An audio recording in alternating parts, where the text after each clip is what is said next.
श्री स्वामी समर्थ महाराज की जय। श्री स्वामी समर्थ महाराजांची कृपा, त्यांची छाया आणि ते सदैव आपल्या पाठीशी आहेत अशी जी कृपा आहे ती रामानंद बिडकर महाराज यांना कशी लाभली, त्यांचा जो भाग्योदय होता तो कसा उजळला स्वामींच्या कृपेने, त्याविषयी आज मी तुम्हाला सांगणार आहे। म्हणून तुम्ही हा व्हिडिओ शेवटपर्यंत नक्की बघा। रामानंद बिडकर महाराज हे जे होते ते पार्थगोत्री एक ऋग्वेदी ब्राह्मण होते। ब्राह्मण कुळामध्ये त्यांचा जन्म झालेला होता। त्यांच्या वडिलांचे नाव बळवंतराव आणि आईचे नाव गंगूबाई असे होते। त्यांचे जे मूळ पुरुष होते शंकरराव, त्यांचे चिरंजीव मनकोजी पंत हे अकबर बादशाहच्या दरबारामध्ये एक दिवाण म्हणून काम करीत होते। मग ह्या रामानंद बिडकर महाराजांचा जन्म 21/1/1838 या साली झाला। मग त्यांचं नाव रामचंद्र असे ठेवण्यात आले का, कारण त्यांना लहानपणापासून देवाची पूजा करणं, देवाच्या मंदिरात जाणं हे आवडत असे आणि त्यांचे इष्टदैवत हे मारुतीराय होते। मारुतीरायाची ते खूप सेवा करीत असे। मग 21व्या वर्षी त्यांचं लग्न म्हणजे विवाह करण्यात आला। तो कोणाशी तर नगरजवळील जे देवीचे केळगाव आहे त्या केळगावामधील श्री रामजी आप्पाजी पाटील यांची जी कन्या होती रंगूबाई हिच्याशी त्यांचा विवाह करण्यात आला। मग विवाहानंतर आपल्या पोटा पाण्यासाठी, चरितार्थासाठी त्यांनी प्रथम कोर्टामध्ये नोकरी केली। कोर्ट कचेरी जी असते तिथं नोकरी केली। मग त्यानंतर त्यांनी हळूहळू अत्तर बनवले आणि अत्तर विकण्याचा व्यवसाय चालू केला। मग असेच दिवस जात होते आणि त्यांचा भाग्योदय होणारी एक विलक्षण घटना त्यांच्यासोबत घडली। पेशवेकालीन एक जो जुना वाडा होता त्या वाड्यामध्ये जी जुनी भांडी पडलेली होती त्यांचा एकदा लिलाव चालू होता। मग रामानंद बिडकर महाराज हे त्या वाड्यामध्ये गेले आणि त्यांनी 150 रुपयामध्ये जी भांडी होती जुनी ती 30 भांडी त्यांनी विकत घेतली। मग ती घरी आणली, कारण ती जुनं घर होतं, जुना वाडा होता। मग ती भांड्यांवर पण खूप धूळ माती आणि ती काळी कुट्ट झालेली होती। मग अशी भांडी त्यांनी घरी आणली आणि ती किती तर 30 भांडी आणली। 150 रुपयामध्ये 30 भांडी आणून त्यांनी घरी ती काळी कुट्ट भांडी घासून काढली। त्यांच्या बायकोला सुद्धा सांगितले आणि त्यांनी स्वतः ती भांडी घासली व ती भांडी चकाचक करू लागली। पण त्यामध्ये काय निघाले तर एक जी खूप जुनी काळीकुट्ट झालेली जी समई होती ती कशाची होती तर सोन्याची। हे ती समई घासून झाल्यानंतर समजले। मग त्यांचा तो भाग्योदय उजळला। त्यांचं जी गरिबीची परिस्थिती होती ती संपुष्टात आली आणि ते कोट्यावधींचे मालक झाले। मग अशी ती सोन्याच्या समईमुळे त्यांना लक्षावधी रुपयांचा लाभ झाला।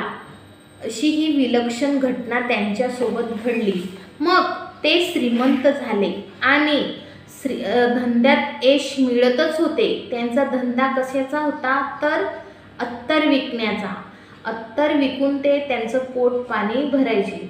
मग त्यांचा धंदा तर तो जोरातच होता, पण त्यांना ही जी सोन्याची समई मिळाली त्यामुळे त्यांना कोट्यावधी रुपयांचा लाभ झाला।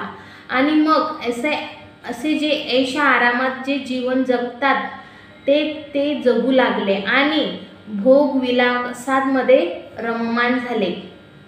बघा, माणसाजवळ जेव्हा पैसे नसतात, जे आहे त्यात ते समाधान मानतात आणि देवाची सुद्धा पूजा करतात। पण प्रमाणापेक्षा जर जास्त आपल्याकडे आलं तर आपण ते भोगण्यामध्ये रममाण होऊन जातो। देवाची सुद्धा पूजा करत नाही किंवा आपल्या मनामध्ये ते जे काही भोगायची इच्छा असते, मी हे केलं नाही मग मी ते करून घेते, आता माझ्याकडे पैसे आहेत मी सर्व वस्तू घेईल, अशी जी काही भोगायची इच्छा असते त्यात ते रममाण होतात। आनंद बिळकर महाराज हे जेव्हा कोट्यवधींचे मालक झाले तेव्हा ते शांत बसले नाही।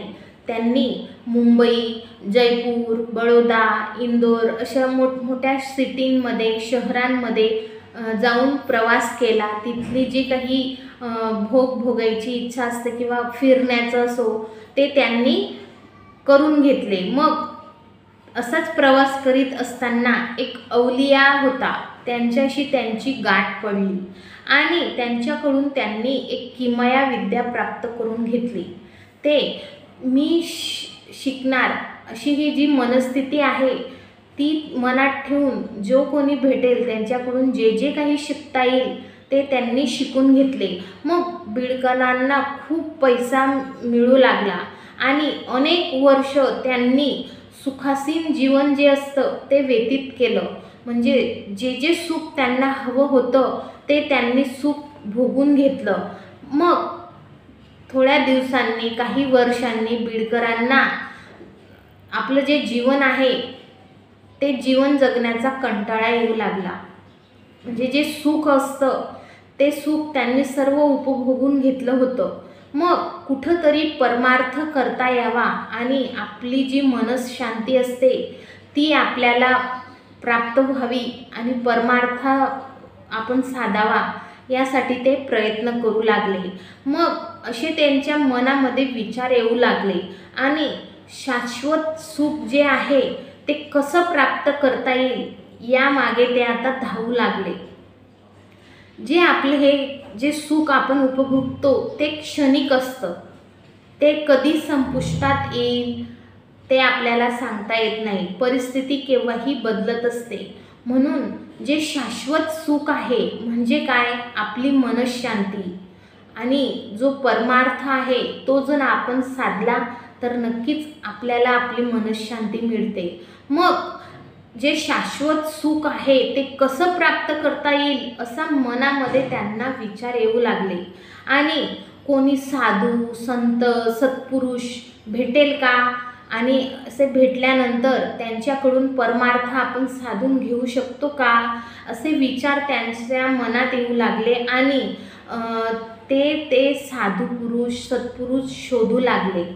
प्रकारे आपल्याकडे किंवा त्या बिळकर महाराजांकडे खूप धन आलं, पैसा आल्या, सर्व सुख उपयोगी वस्तू त्यांनी भोगून घेतल्या, तरी त्यांच्या मनामध्ये जो काही मनशांती आपल्याला मिळावी आणि एखादा सत्पुरुष, साधू, संत आपल्याला भेटतील आणि आपलं जे काही शाश्वत सुख आहे ते प्राप्त कसं करून घेता येईल यासाठी ते धडपड करत होते।